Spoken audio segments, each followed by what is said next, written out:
it's framing, right? It's the same thing, you're just saying a different word, right? And it's surprising how much it helps. Just start small with that and then grow from there. Don't let perfect be the enemy of good, and just try and do something and go from there.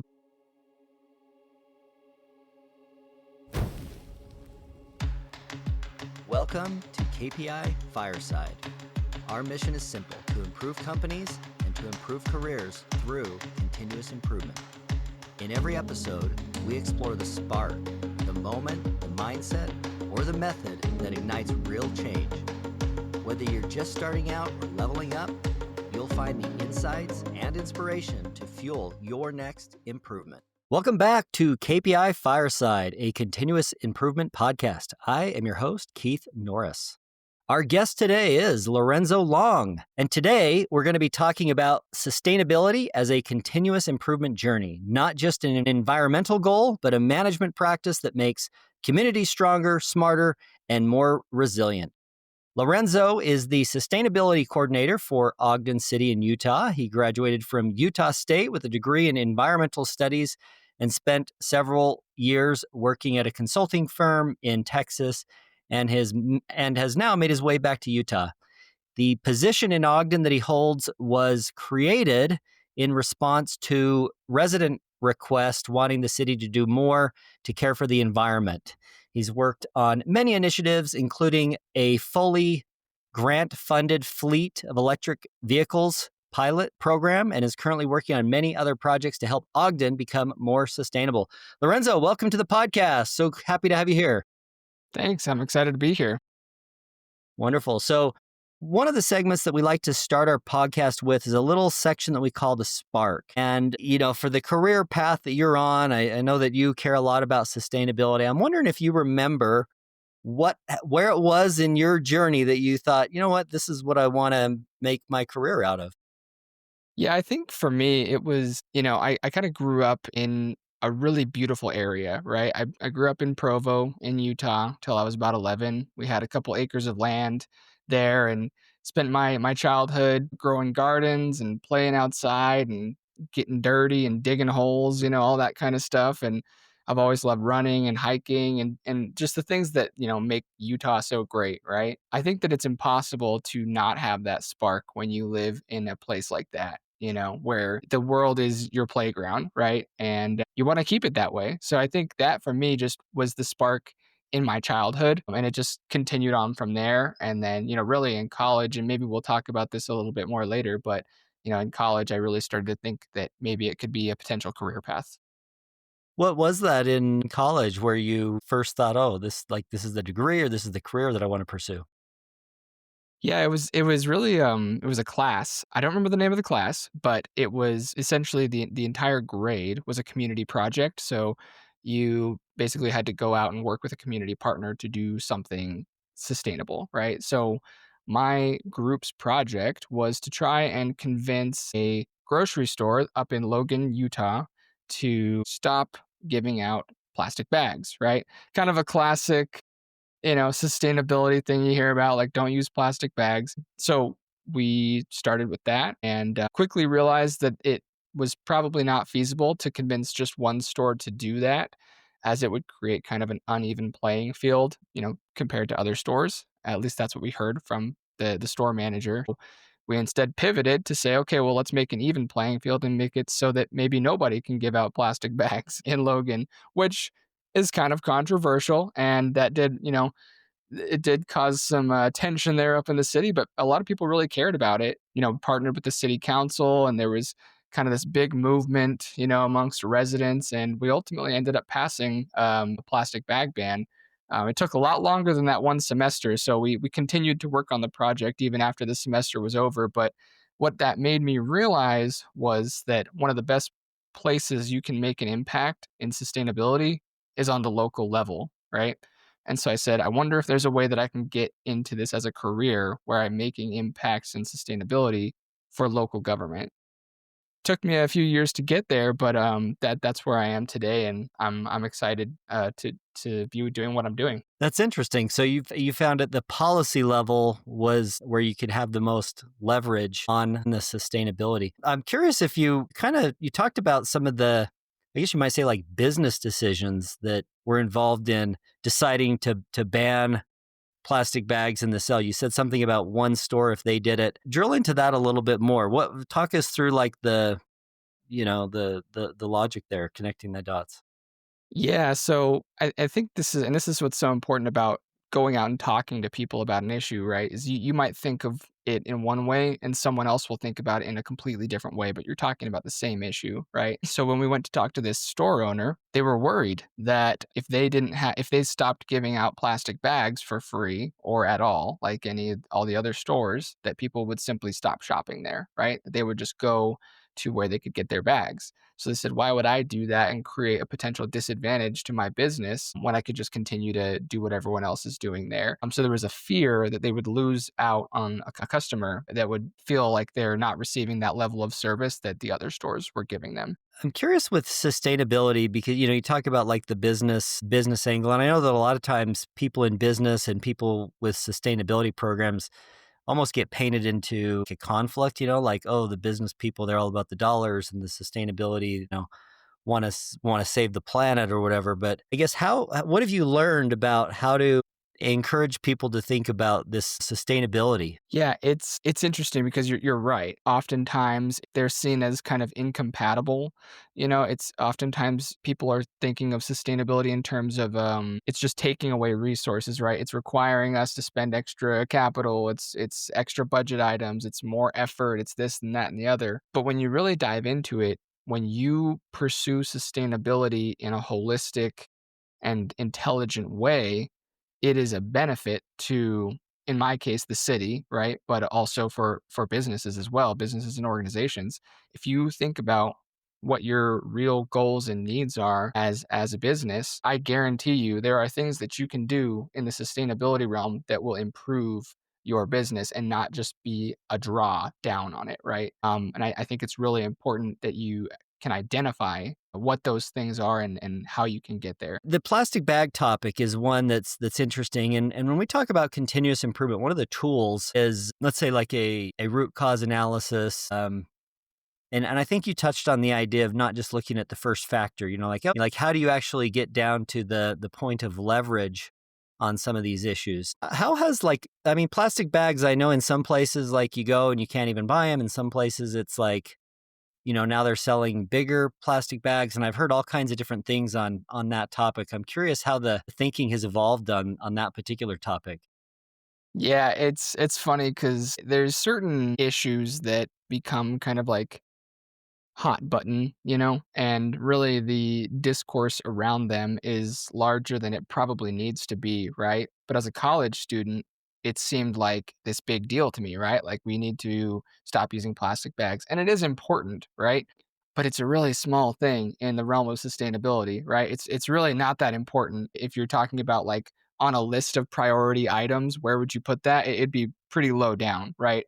There's a lot of things that are, thicker plastics or things that are more used or whatever that may be, at least in plastics realm. But then there's other things like energy and emissions that are a lot more important to tackle, right? And so I think sometimes sustainability can get categorized. And in this case, it was me bringing it up, right? Because I was a college student doing a project, but like you can get categorized in like, oh, sustainability is just those people who want to take away my plastic straws and take away my plastic bags. And they want to, make everybody, drive an electric vehicle, but I don't want to. And, this, that, and the other. But really, when you're talking about sustainability, we all agree. We all agree on the root goals of sustainability, right? There is no disagreement. Nobody that I've ever talked to has ever said, I don't want clean air.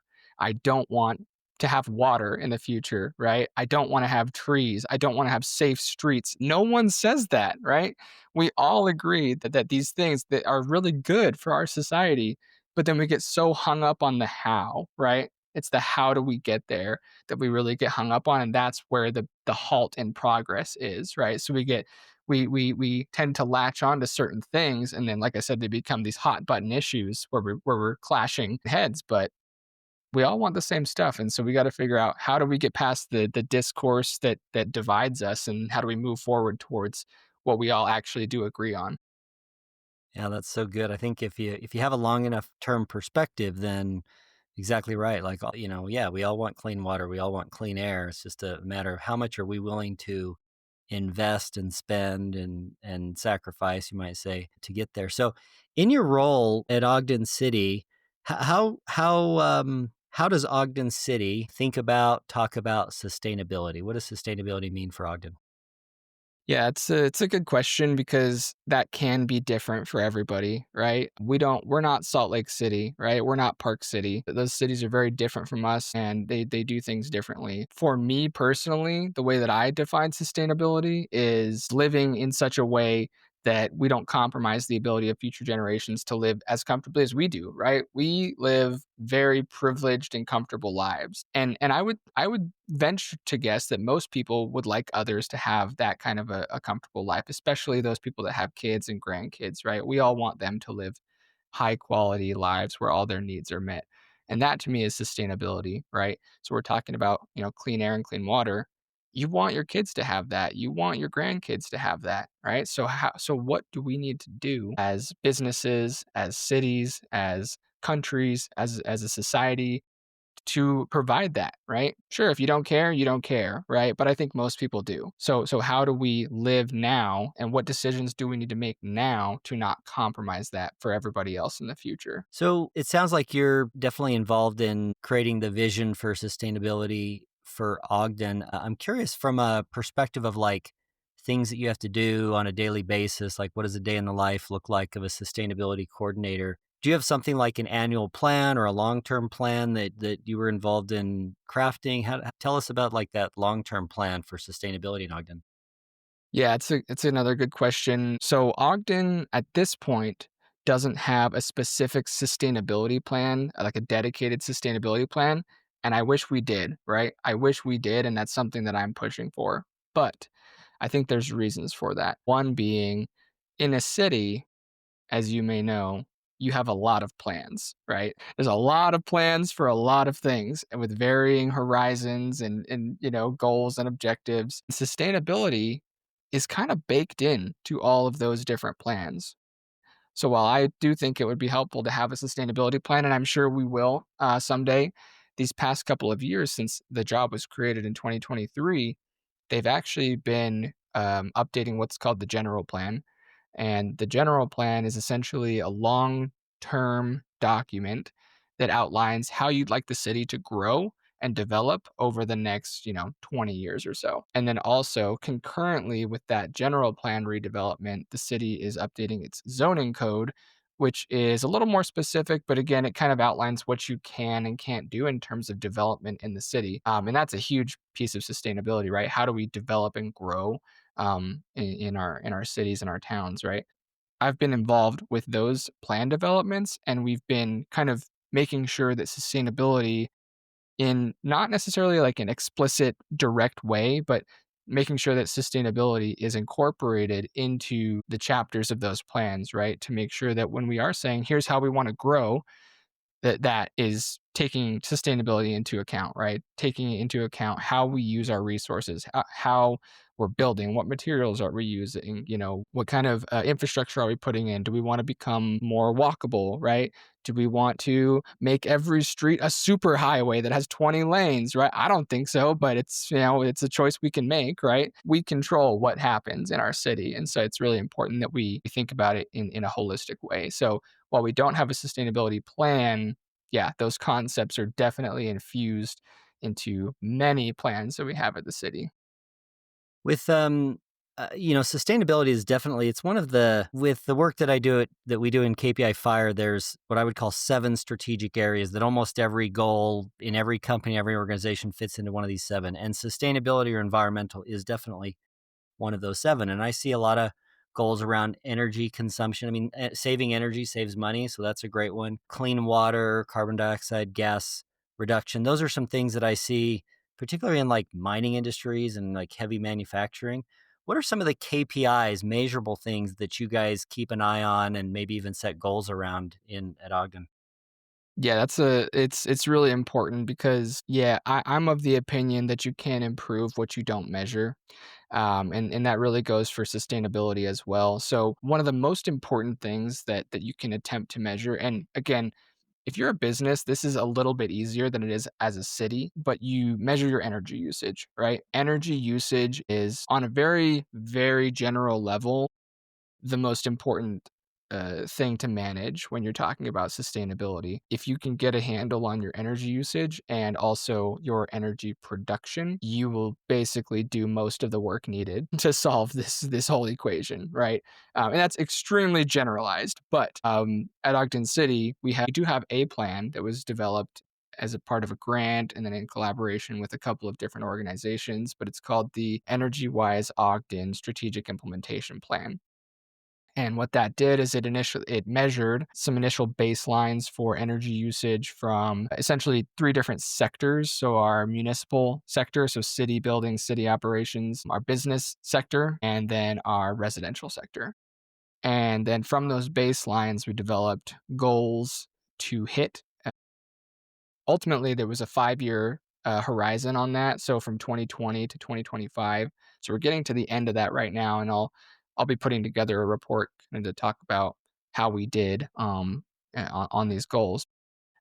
Each sector has a goal, so each year, there's kind of a touch point for how far along you should be in terms of your energy usage and then different incentive programs and things of that nature. So that's a big KPI there is that plan and are we hitting the metrics in that plan? So there's metrics for like kilowatt hours, for example, decatherms in the case of natural gas usage. There's number of incentives received, or depending on who's giving the metric there, number of incentives provided and different things like that. So that's a big one at the city that we actually have specific numbers for, and I think is a really important thing for us.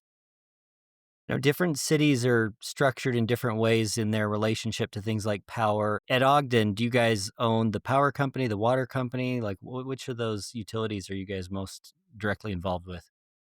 Yeah, we are our own water provider, and then we get our power from Rocky Mountain Power, which is part of Pacificorp, and then our natural gas from, I believe the new name is what is the new name? They changed their name a lot. It used to be called Dominion. Yeah, Trying to remember what it is now. Anyways, we can cut that if we want, but yeah.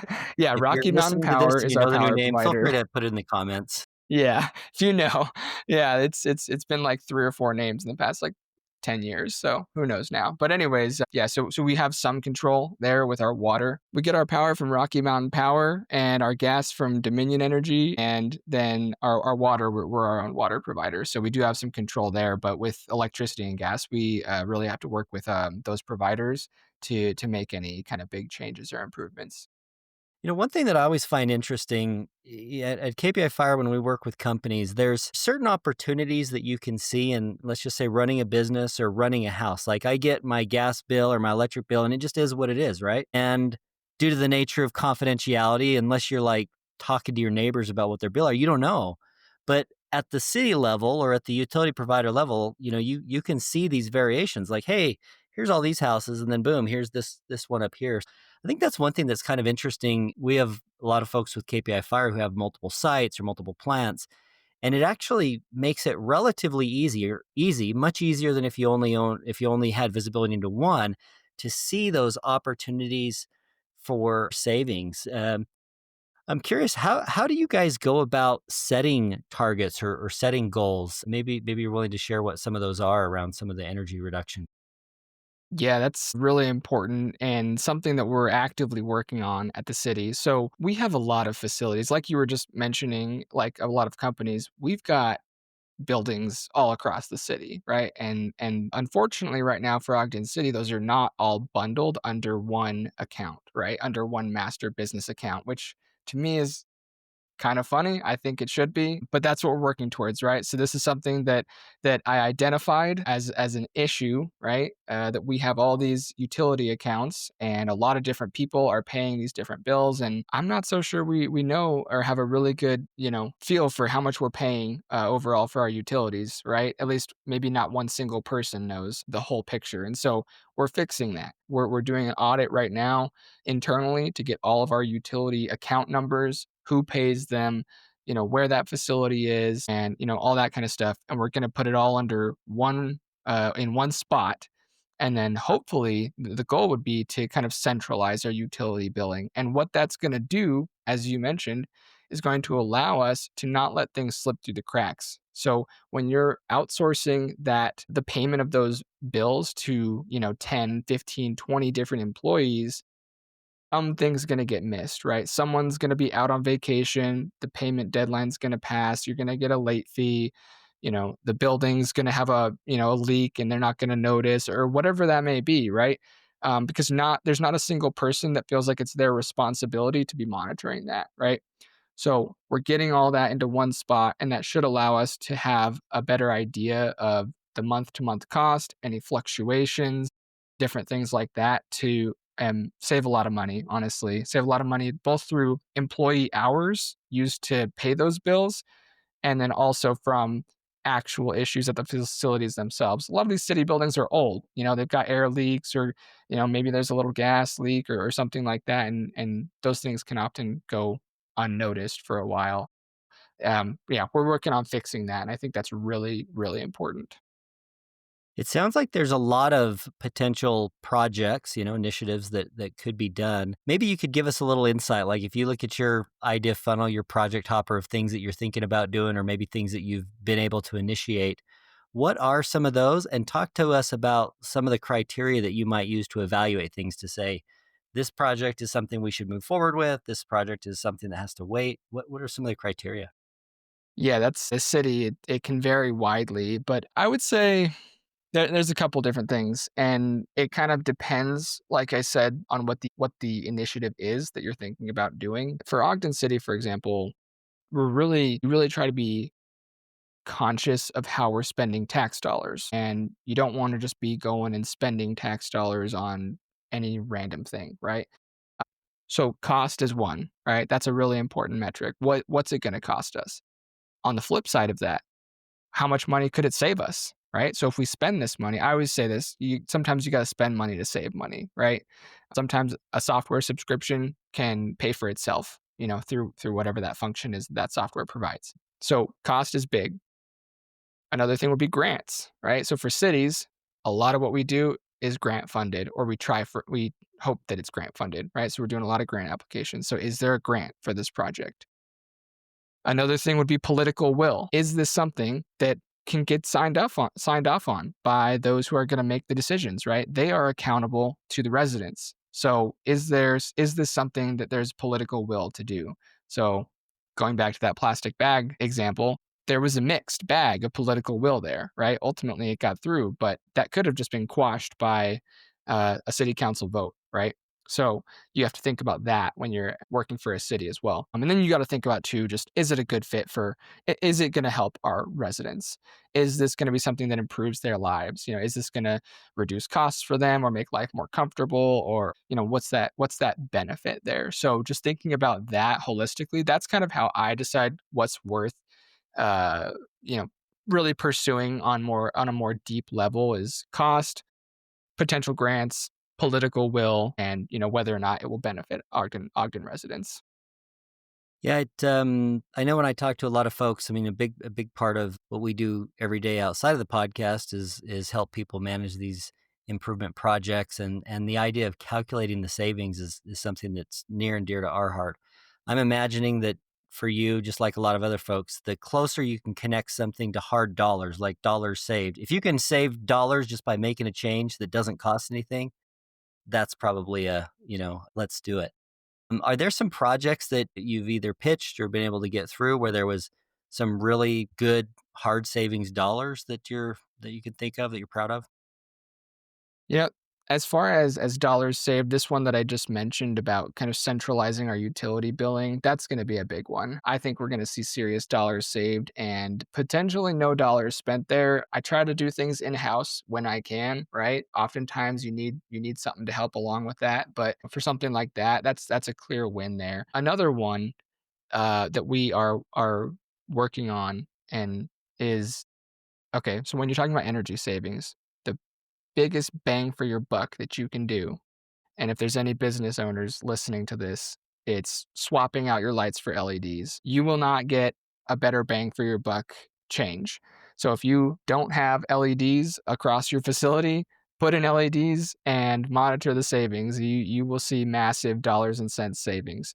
A lot of facilities already have that, but for cities, there's a lot of outstanding bulbs that are, or sorry, still existing bulbs. They are not outstanding. They're actually not good at all. But yeah, that we can replace from with LEDs. So switching things out to LEDs whenever we can, that's massive cost savings for us and no drop off in quality for residents or users of the facilities. And then what you can do if you're really thinking smart about these things is you kind of pair a low cost but high savings activity like replacing LEDs or replacing light bulbs for LEDs with a higher cost, lower payback or longer payback project such as solar. Expensive overall, but you pay that off over many years. So LEDs, that's low cost, quick payback.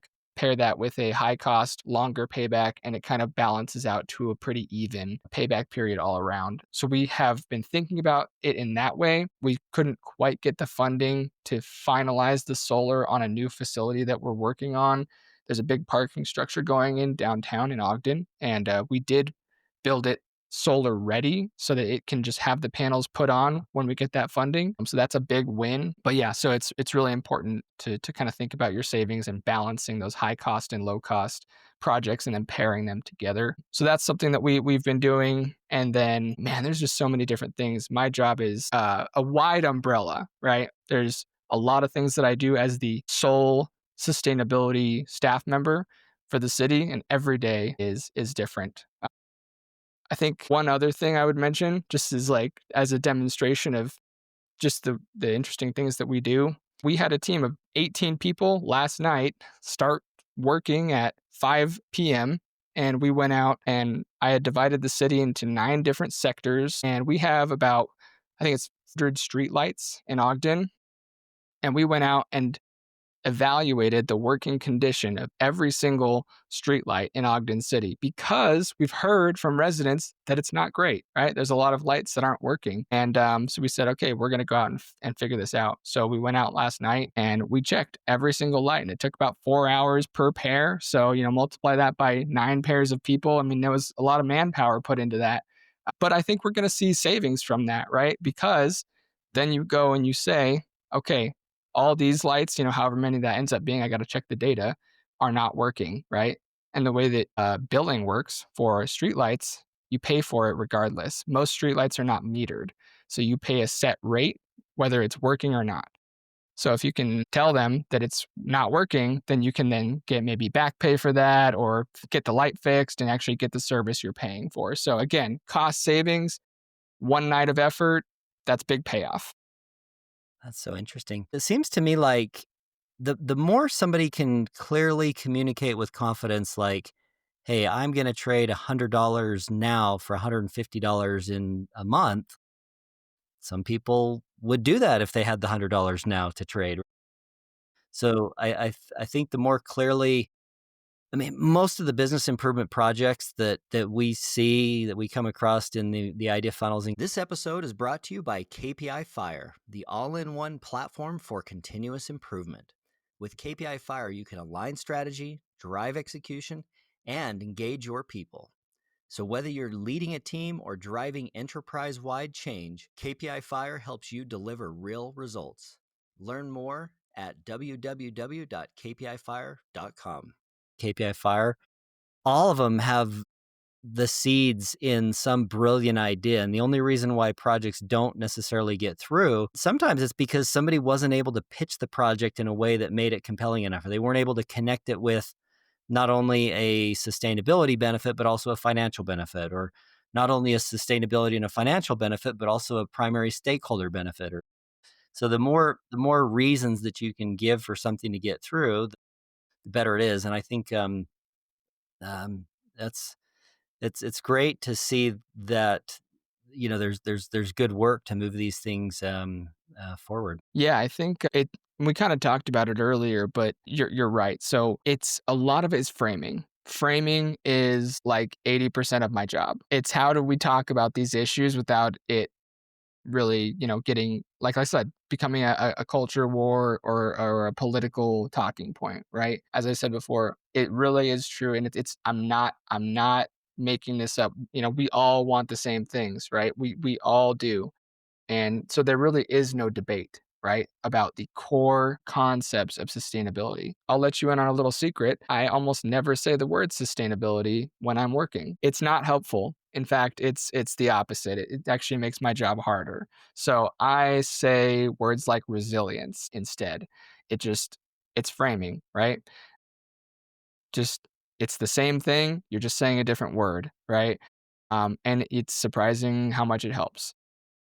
In this podcast, I'm talking a lot about sustainability, but if I'm actually working, I'm saying things like, yeah, like resilience or things of that nature. So I would say that's really important, and that's a big part of getting that buy-in is figuring out how do you explain it in a way that they would understand, right? Whoever you're trying to communicate this to, like, what do they care about? What's important to them? Right? And it's not manipulating them, right? It's you're not trying to manipulate them. You're trying to make it so that you can have a productive conversation where you're not triggering these emotions that are not helpful for the conversation, right? So you're trying to figure out how can we communicate properly with one another. And you'd hope too that you've developed a relationship with that person before you're asking them for something, right? So if I'm just going up to the mayor and asking him to do something and I have never talked to the mayor before, how's that going to go? Right. So it's really important to develop relationships that are not related to just me needing something from them. Right. So that when that time comes, we know each other, we're friends, we're acquaintances. And also, I know, yeah, what's important to that person and how can we talk about this issue in a way that will help us move forward rather than getting stuck on our differences. Yeah, I think using the word sustainability to frame this conversation, but I think that's exactly right. I mean, you're in the business of change management, like trying to make things better, which is very much core to our audience and our message with the podcast of trying to make things better generally. I think that you make a really good point about meeting people where they are and speaking to them in their language. Like, yes, if you're trying to get something done through the finance department, then you got to put it in hard dollars and cents Yeah. and things like that. If you're talking to other departments, I think sustainability is a concept that's not just environmental, but like organizationally, right? Like, how do we make sure that Ogden or whatever, fill in the blank, whatever city you're in, doesn't become a ghost town that people want to come and be here and live here and invest, their energies here. Yeah, absolutely. Yeah, absolutely. I think that's yeah, that you put it in an excellent way there. Yeah, we're talking about sustainability. Yes, it's an environmental word, right? But it's also so much more, right? It's do we want to live here in the future? Do we want to have a habitable city where you feel comfortable, right? Where you feel safe, where you feel like your needs are met, right? Feel like you can go walk to the park and have a nice day there. We all want that, and that's all part of sustainability. So I'm curious. I think you said that you're the only person with your job inside Ogden City.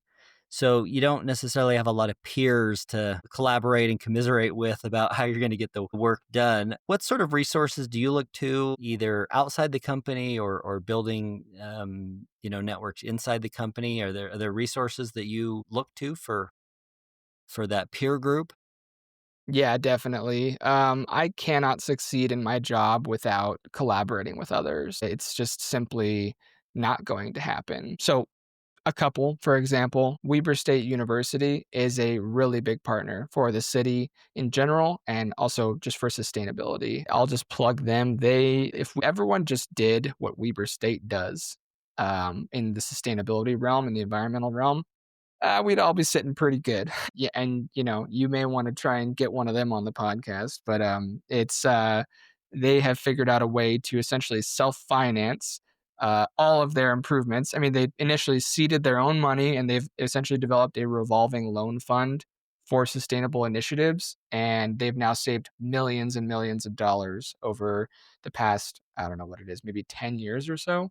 And it's just incredible what they've done. So they're a huge resource. They've got a whole sustainability department. So I talk to them all the time.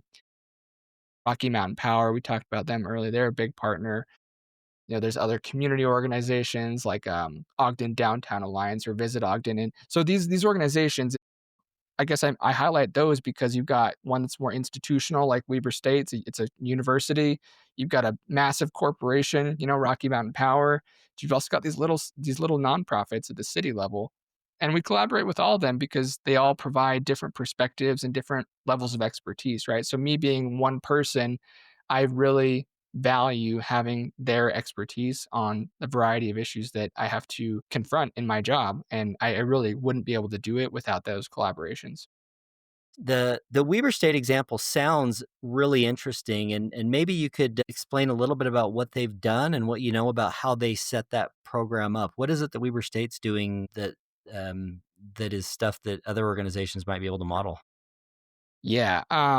So they have done some incredible work. So I think, and I'm kind of gonna just look at a little resource right now to just check my numbers, but they have essentially back in 2009 created a essentially their own what's called a revolving loan fund, and they seeded that with $5 million. Okay, so they seeded themselves $5 million.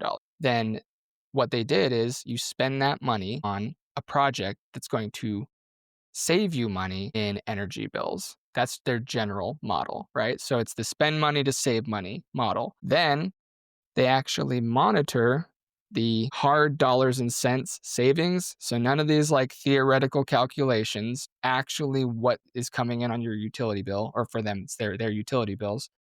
And then they say, okay, we spent this much on this project. We have now saved this much because of that project.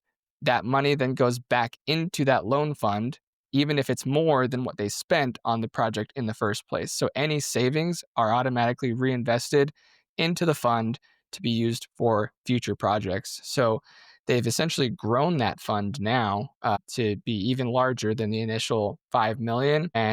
But not only have they grown in size, but they are actually spending less than they were before. So their university is a lot bigger now. They've got a lot more buildings. All that stuff, but they're using less energy and they're paying for less energy. So they've got solar all over their buildings. They're actually building a geothermal field right now under a parking lot. I mean, they're doing some really cool stuff, and it's a model that is something that I would like to replicate at Ogden City. It's a little bit hard to do, but it is possible because we're seeing it play out at Weber State. That's super interesting. I love that idea. The thing that is super interesting to me, and I think this kind of hits at the heart of what I say about sustainability is not just an environmental attribute. You could apply it to a program that can be self-funding. It creates sustainability in the form of jobs and opportunities and innovation and invention for the future. And that seems like such a good idea for the right kind of organizations. And I guess even you in your role, from what I understand, was your job created as like a grant or like some additional funding that was brought in for the city? Was it something like that? It actually was not. It was something that residents were repeatedly asking for from the city. They said, who is responsible for you know, working on Ogden's environmental impact? And the city's answer was, well, yeah, we don't have anybody. And they said, well, you should get somebody. That's really important to us as Ogden residents. And so they actually just created a new budget, a line item in the city budget for a new position, which I think is a credit to the city, right? To listen to their residents and actually spend the money on a new position to directly respond to something that residents felt like was really important. And I think that there's probably a best practice in there for maybe for Ogden City from the thing that Weber State's done, and this is a pattern that I see as well. Sometimes businesses and organizations will make these improvements And in the case of headcount, sometimes they'll cut the headcount like, oh, we don't need these people anymore. We made this improvement. Let these people go. But the lean perspective, the continuous improvement, thinking about how important having skilled, valuable resources are for your organization. I love what you described about Weber State, where they, first of all, they put some money up to get this thing going. And I'm sure that they've got costs related to, keeping it ongoing, even if they are getting, I don't know, help from students or something to do some of the projects, I would guess. But, I'm sure they have some administrative costs, but they're taking the savings and measuring that. And I'm sure that maybe they're pocketing it, maybe they're reinvesting all of it. I don't quite know, but they've created a mechanism for allocating those savings dollars so that the work that entity was set up can be repeated. And I think that's a model that most businesses at a certain scale, maybe not a 7-person business, could have a person dedicated to this sort of thing, but certainly 1,000-person business could have some resources dedicated to that. And the discipline of having that, like, I'd almost think of it like a little savings account off to the side, right? That you're things. I liked what you said about sometimes you got to spend a little bit of money to save a little bit of money. And if you're willing to put a little bit up, you can make some big impact. Yeah, absolutely true. It's the most important thing there, and their model would fail if not for buy-in from the decision makers, right? So they had to get that buy-in from those who are setting the budgets to agree to say, okay, we think we're going to save money with this. Like, we think this is going to work, but it won't work if you take those savings and reinvest them elsewhere, right? Because then the fund, it just dies over time, right? So you have to reinvest. You have to keep it alive with your savings. You can also kill the fund by making poor choices on which projects you do, right? So I was talking about payback periods. If you put a bunch of solar in, um, that's going to take a while to get your savings back, right? They're usually 20-ish year payback periods. So you want to make sure you're not tying that up in super long term stuff. So you got to make sure that you're balancing when you're actually getting your savings, because like I said, we're talking real world savings, not just calculations, right? So they're actually talking real dollars and cents. So I think for this, you just got to make sure you're really actually monitoring what you're actually saving on your utility bills in this case, and then directly, yeah, reinvesting those. And that takes discipline on an organizational level to say, we know we could reallocate this, but we are choosing to honor that initial vision and grow this fund for this purpose, because this fund is enabling us to do other things in other realms, because we are spending so much less on our energy now because of what this fund has allowed us to do. That's great advice. So one thing that's interesting about a city as an organization is you have a lot of people who live there, and most people that live in a city have at least have some tie back to that entity. I'm curious if you get buy-in or examples of how you get buy-in from the citizens to assist in or to be participants in these sustainability initiatives. Yeah, so at the city level, you've got your common and kind of, regular methods that everybody knows about, right? You've got your city council meetings is a big one. It's a public forum. Anybody can come, anybody can give input, right, on anything they want to talk about. Parks and Rec is an accurate show, right? That's what it is, right? Anyone can come in and say whatever they want. Another big thing, at least for Ogden City, is we have a sustainability committee. And that committee, it's made up of citizen volunteers, right? We meet once a month for an hour and we talk about sustainability issues and projects in the city, right? So we get input from those residents that are particularly interested in sustainability, right? And so they're a little bit more invested in, more officially involved in city sustainability issues. But then, of course, it's really important for us as a city to communicate properly, right? Most residents, I would venture, don't know a lot about what's going on with really the minutia of like city operations. And that's normal, right? That's not just an Ogden thing, that's just an everywhere thing. Most people are just not aware of everything that's going on. But you have to make sure that you are doing your best to communicate to those residents that are not listening, right? That are not paying attention, so that you're not catching them by surprise, right? Because maybe there is something I care about, right? But if I don't hear about it from the city, then I can't give my input. So for us, that's social media, right? So that like Instagram, Facebook. I'm not sure if the city has an X account, but things like that. And then we've got, this is pretty old school, but the city has just started sending out a newspaper to everyone's door in Ogden. So we will be able to communicate directly to everyone in the city, which I think is pretty cool and a good way to communicate. Maybe not a good use of paper, but you know what? I think it's important that people know about these things, so I think that's a worthwhile use. But yeah, I think just it's really important for us to communicate properly to our residents, which we have about 90,000. I don't know if we said that scale or that number earlier in the show, but yeah, we're about 90,000 residents. So not a huge city, but also not a tiny community, right? Yeah. So that communication can be a barrier. I'll tell you, my city, I live in Farmington.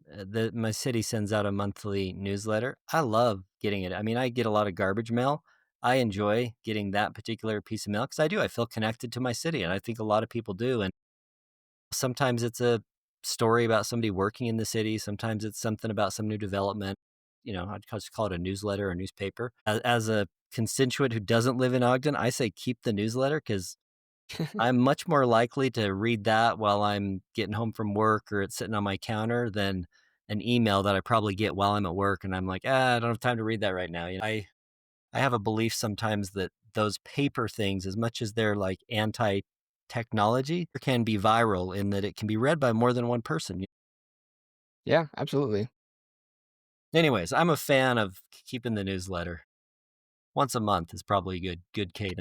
That's right. Yep. Let's see here.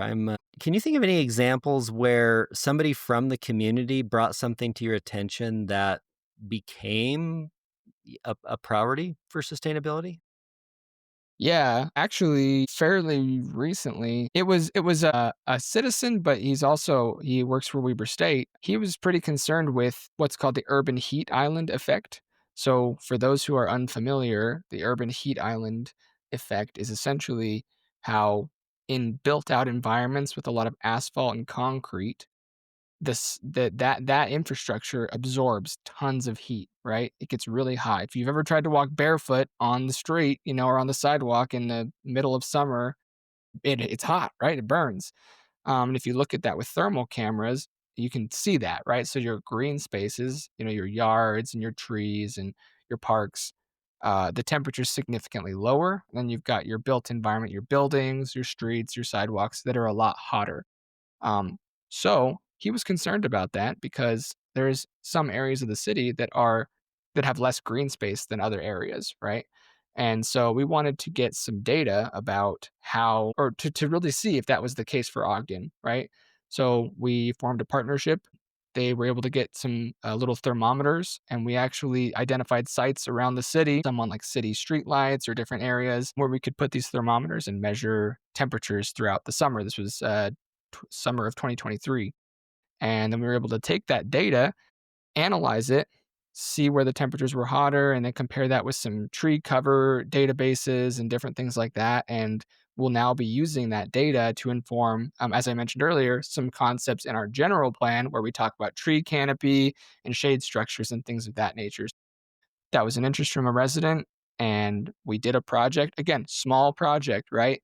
But could potentially have big impacts because it's going into a core document that defines how we develop as a city. So I think that was a really good example of that. I heard you say something about like a small test. It's triggering Plan, Do, Check, Act, PDCA framework. Do you guys have any like framework that you use for as an approach to your projects? It's funny that you mentioned that PDCA because that's something that I didn't know existed, but that's pretty much what I do. uh, yeah, that is yeah. It's a great way for success at the city level. So, like I said earlier, tax dollars you want to use judiciously, right? So then you think, okay, how can I test something in a way that is small and not super cost intensive, right? So for example, Ogden City has a pretty big fleet of, city vehicles. And I said one of the things we could do that would really help us in the sustainability realm would be to electrify our fleet, right? That's going to cost a lot of money. You need to, over time, swap out your vehicles, right, with electric alternatives. You also need to put in infrastructure for charging, right? You got to maybe invest in some training for your mechanics so they know how to work on a new type of vehicle, et cetera, and so forth. But you don't have to do it all at once, right? And so what we did, we said, okay, there's a grant here. Let's apply for this grant, see if we can get money for it, and let's just test it on a small thing. Let's not think too much, right? Let's not get caught up in a lot of planning and vision and this, that, and the other, and let's just do something. Okay. We're just going to say, okay, let's apply for this grant. If we get it, we're going to buy 3 vehicles. We're going to give them to a couple different departments who need a replacement vehicle anyways.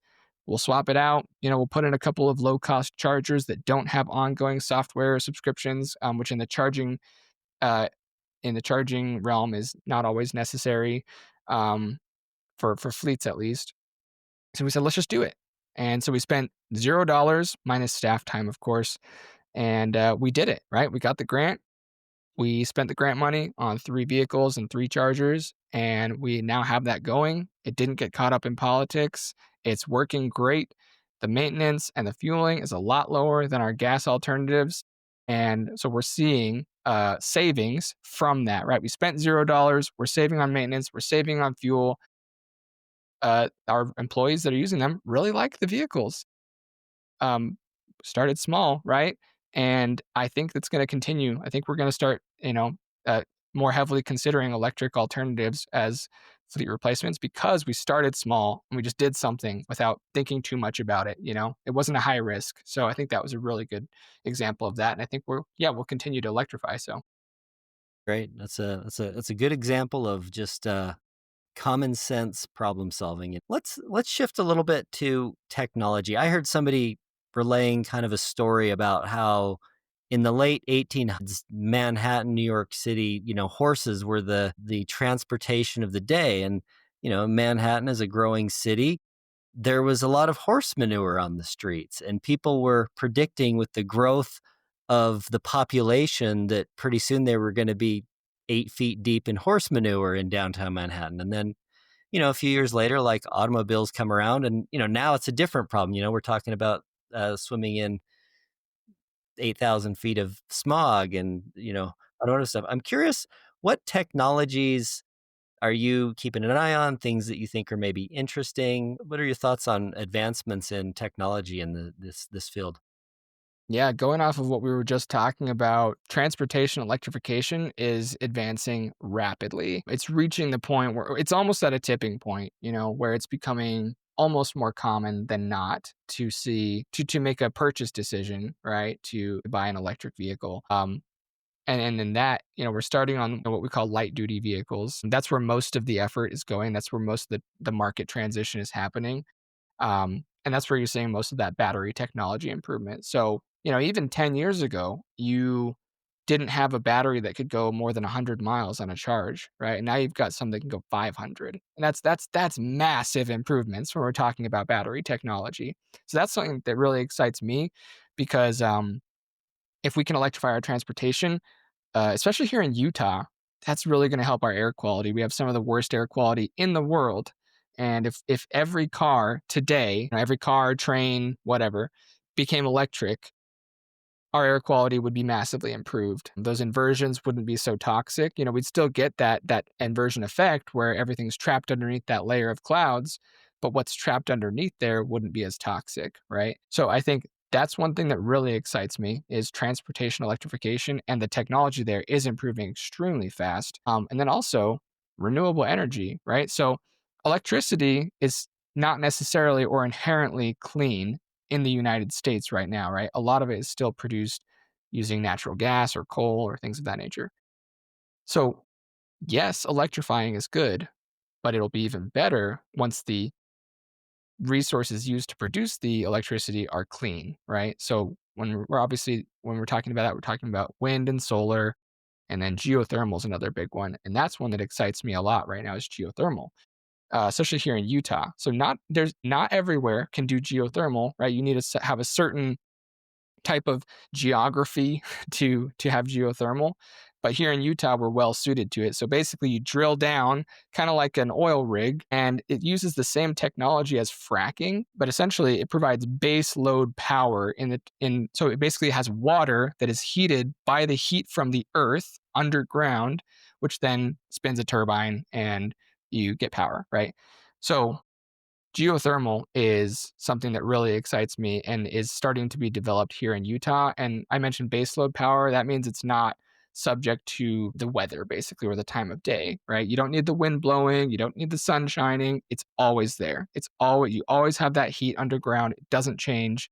So you can have it as a reliable source of power, just like you will for what you typically think of with your natural gas or things of that nature. So geothermal is really, really exciting, and it doesn't take that much to develop. Are there companies that you're familiar with in this area that are pursuing that? Is that a Yeah, ma look up a company called Fervo, Fervo. They're out in Beaver, Utah. They have some real cool stuff. So look up their website or put it in the show notes or whatever. Really, really cool what they're doing down there. Awesome. That's a good recommendation. What do you think of things like, nuclear and some of those more, I don't know. I mean, you hear a lot about these, but it seems like I'm hearing more conversations about innovation and innovative companies pursuing some of these, and people are using AI as like both the driver pushing us to need all of those, but also like AI can help us figure out some of these things. What do you think the future there is? Yeah, as far as nuclear goes, I'm a proponent of nuclear. Yes, it's requires a lot of water, but I think just the amount of energy that it provides for what you need to create that energy is just the opportunity is huge there. So in Utah, we have what's called Operation Gigawatt from our governor, and that is heavily focused on nuclear, getting that developed here in Utah, which is a tall task, right? You've got a lot of fear, right, from nuclear, from a couple of legitimate high profile collapses of nuclear reactors, right, for various different reasons.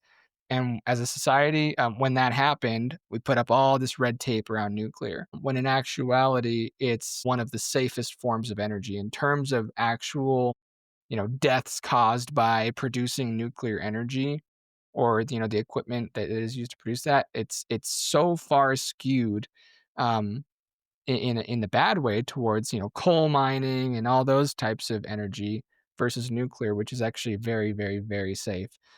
So we haven't gotten over it yet as a society. I'm sure we will eventually, but if we do, I think that'll be a really important piece of the equation, in our energy because it, like I said, it can just it provides a level of energy compared to the resources required that's really unparalleled. Apart from those like solar and wind, in which case it's basically free. So I mean, in terms of the energy being given to it, right? The wind Yeah. to spin the turbine or the sun to go to the panel. So Yeah. So, in terms of misperceptions, is there something that you feel like is a misperception about this sustainability or environmental, something that, I don't know, maybe kind of irks you a little bit about the way a lot of people think about this that you'd like to clear the air on? yeah, I think what I would say is we're not all hippies, right? It's not some hippy dippy thing anymore. Maybe it once was, right? But today, in 2025, sustainability is important across the board, right? Like I said before, everybody cares about it. And it's not all about take, take, take, take, take, right? It's not about ruining people's lives, right? It's about how do we implement programs that enhance the way that we do things, right? How do we provide a way of life that is comfortable for as long as we possibly can, right? It's a shame that, anytime you say the word sustainability or climate change, that it becomes, the walls go up, right?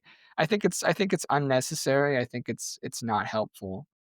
And I think as much as we can, as a society to take those walls down and focus on the core issues, I think we'd be the better for it, right? So yeah, sustainability, it's not all about taking away, right? There's actually a lot of opportunity there. As we mentioned with Weber State, I could have talked about that and not mentioned sustainability a single time, right? And there would be a lot of people on board. And they should be, right? And so we could do that without even talking about sustainability, and we'd be racking up the money, the savings, and we'd all be the better for it, right? The energy usage would be down, environmental footprint way smaller, you know, the savings are a lot bigger. So these things, they don't have to be overtly environmental, and we don't have to focus on the environmental benefits all the time for the actual purpose of the project, right? What are the other benefits? What are we working towards as a goal? And then can we frame it that way? I think we'd be able to move forward a lot better on a lot of these things. Sounds like a good message. Kind of taking you to the other side of the scale. Is there an element of this sustainability piece of all these great things we talked about, clean air, clean water, abundant energy, green spaces, is there a particular area that you do want to raise a little bit of like what are we not paying enough attention to that we should in this domain generally? That's a good question. I gotta think about that. Let me think about that. That's a good question. I think today we are thinking about all the things, right? But it's what are we willing to actually act on that worries me, right? So we know that the problems are there, but it's are we willing to do something about it is what I'm more concerned about, right? But I think what I'm most concerned about too is we always focus on the problem but not the opportunities, right? If we just focus on the benefits of doing these things rather than the problem itself, I think that would be more effective, right? So concern wise, yeah, like our energy usage, where like how we make our energy, we have the technology right now to solve the problem, right? We have it. We're not waiting for some technological revolution. It's here. We have it. We can do it. We're just not doing it, right?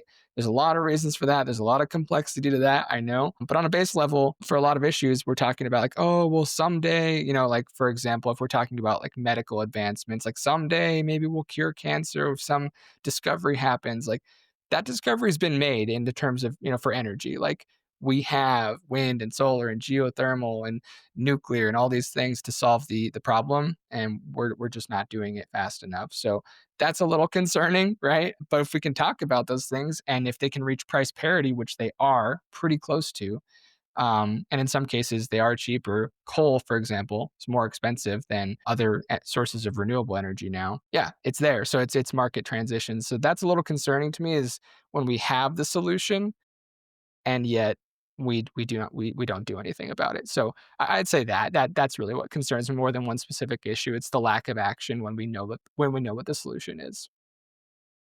You mentioned the idea of getting leverage, and it seems to me in your role that certainly you could take certain projects and run with them, and you probably do, but it seems like you've got to do a lot of facilitation, kind of getting other people inspired to have an idea and helping shape that. Are there certain areas that you want to call out, or people that you maybe would invite to contact you to say, hey, if this is you and this is your situation, feel free to reach out to Lorenzo, or how could they get in touch with you and look for some collaboration in making a difference there? Yeah, I'd say definitely. I mean, we'll have my contact information in the show notes. I'm always willing to have a chat. I think that's also part of my job, right? It's helping anybody pursue that vision of sustainability, right? And it looks different for everybody. But I'd say my piece of advice would be, we've kind of mentioned this multiple times, but if you're a big company and you got a lot of money, right? You got a lot of revenue, just reinvest a little bit of that in a staff member to really focus on these things, right? I have a hunch that if you empower that staff member, they will pay for themselves in the savings that they create for the business. So if you have that revenue, I would say do that, right? If you don't, or if you're just an employee of a company listening to this, try and start a little group, just a little group of interested employees. And we've talked about it, but start small, right? Start just a little issue. Maybe it's something really easy like recycling or something.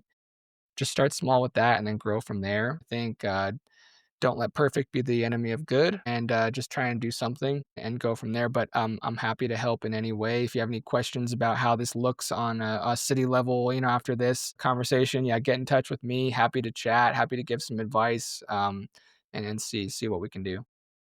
Yeah, that's great. I think you touch on like that relationship between the city and the university, and Rocky Mountain Power, the utility. Are there other companies? Maybe it's big companies. Maybe it's just certain companies with a particular strategy. Are there other companies that you can think of in that you guys are working closely with in Ogden that could be a model for to inspire other people? Yeah, I would really highlight that Weber State collaboration, both with what they are doing, as we've talked about earlier in the podcast, but just also just, in terms of that collaboration with the city.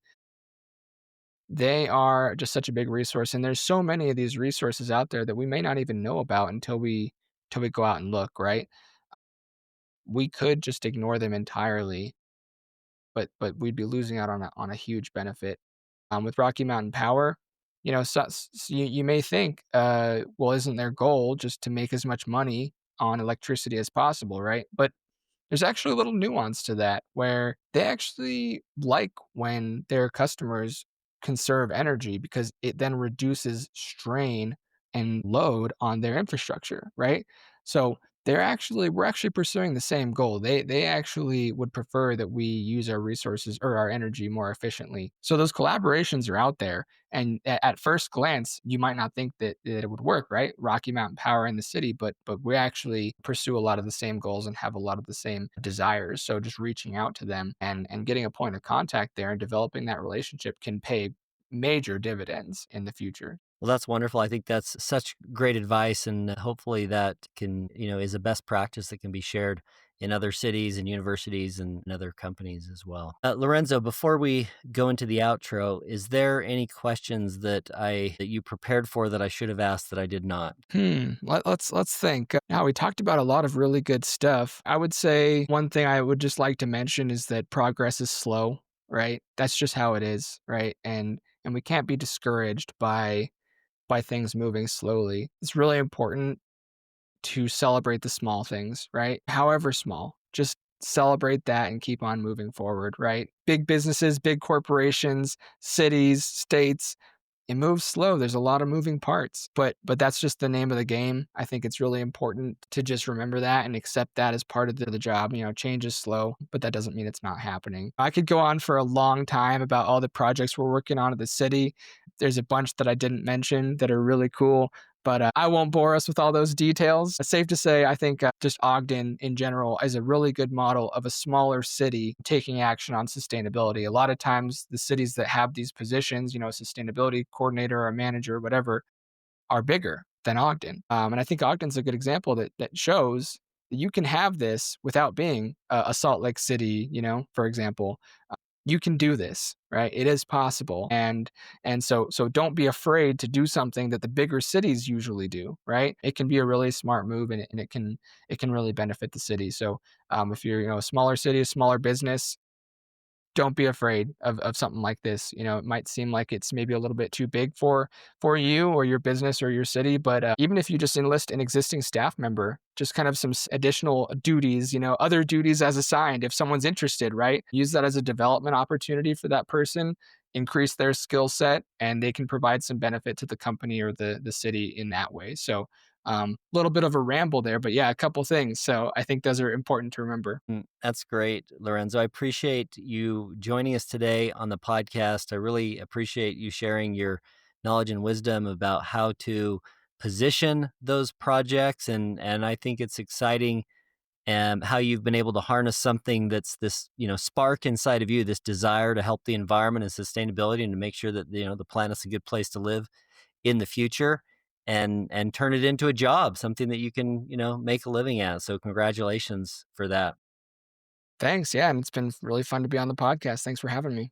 You bet. So for our listeners, if you want to connect with Lorenzo, we'll put his contact information in the show notes. You can find him on LinkedIn, I'm guessing, Ogden City, Lorenzo Long. And for our listeners, if you would like to suggest a guest, ask a question, or give us any ideas for episodes or content, you can reach out to me, Keith Norris, on LinkedIn. And this concludes our episode of KPI Fireside, a continuous improvement podcast for today. If you have enjoyed the episode, be sure to add a comment, like, follow, subscribe on the various social channels, and share the podcast with friends or colleagues who are as passionate about continuous improvement as you are.